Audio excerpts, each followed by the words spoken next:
Burger ni harga dia RM11. Kita nak bagi free je. Tapi syarat dia, mu kena orang yang paling terawal lah. Mu kena nombor 1 nunggu depan ni. Aku nak berkongsi rezeki sikit dengan semua customer dia Hamis Cabin.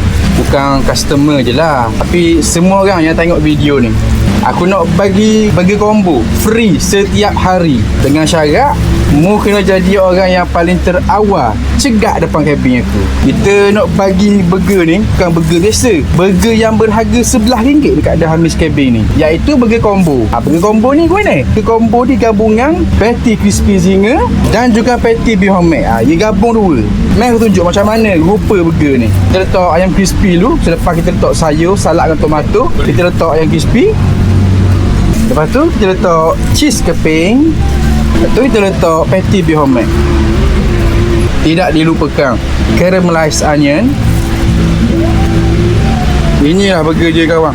Combo beef homemade tambah crispy zinger. 2 patty dalam satu burger. Setiap hari pelanggan terawal yang datang ke The Hamis Cabin akan dapat burger ni. Burger ni harga dia RM11. Kita nak bagi free je. Tapi syarat dia, mu kena orang yang paling terawal lah. Mu kena nombor 1 nunggu depan ni. Kita start booking konang. Jadinya konang tu kita booking, cekak tu depan kabin ni kita akan bagi. Tak kisah lah mu beli kedok pun, asalkan mu orang yang terawal, kita akan bagi. Persoalan dia tau, ada ke orang sanggup mari awal nunggu depan kabin? Agak-agaknya kalau saya mu sanggup tunggu untuk burger free ni. Acu komen sikit dekat ruangan komen tu.